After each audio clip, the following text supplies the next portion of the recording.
What is up, YouTube, and welcome back to the channel. Today we are doing a quick and easy repair on my 100 series Land Cruiser. It's going to be the same on a Lexus LX 470. It's not a crucial repair or critical repair, but it does affect a lot of 100 series owners out there. In fact, the part that I'm replacing in this video was sent by one of you guys, my YouTube subscribers. I guess he was watching one of my previous videos on either the alternator install or it was the power steering pump, and he had noticed one of the mounts for my AC line was broken. And he had extra pair laying around, so he was generous enough to send that to me. It was actually a while ago. I haven't got a chance to install it yet, but I do very much appreciate that. Thank you so much. And I hope by doing this video, it will help others find a cheap replacement part to fix that little mount. So the part in question is actually this little guy.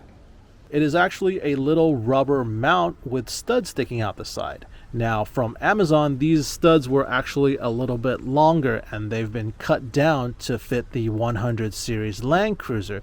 Roughly, I would say they're about a 1 centimeter on each side, so it should fit without problem, but we will see. I haven't checked how much these guys cost, like the actual part cost on the Toyota website. I'm guessing anywhere from $8 to $12. But if yours is broken and you want just something cheap that works, this might be a good option depending on if it fits, which we'll find out in a little bit. But either way, I will leave a link in the description down below, so make sure you go ahead and check that out. And now on with the install. So the location of the rubber mount is actually right here, right behind the radiator in front of the airbox tube, I guess. This is going to be it, and as you can see, mine is completely broken. It's snapped in half. There's actually two for each car. You've got one on this side and one on the driver's side. The driver's side one seems to be good still, so I'm going to leave that alone for now. I'm just going to replace the passenger side, and very simple. It looks like you've got a 10 millimeter bolt on a nut on the top, and I think you've got one underneath as well. So let me take this out and see if the new one fits.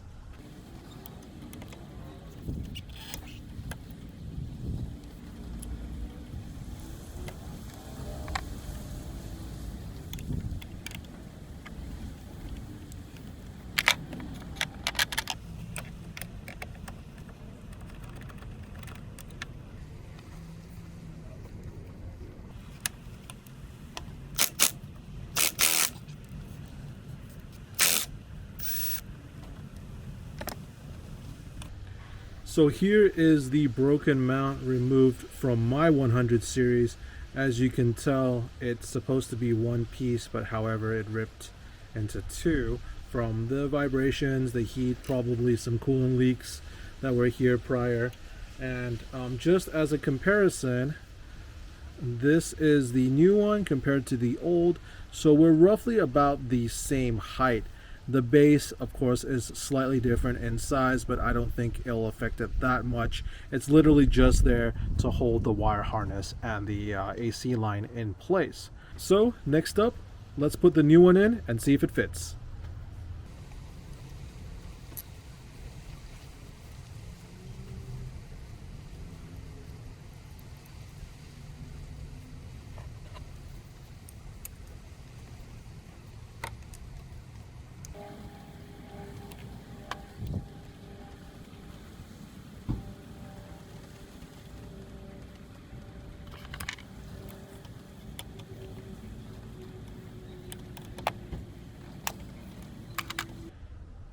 And there we have it, the little Amazon mount in place of the broken Toyota one.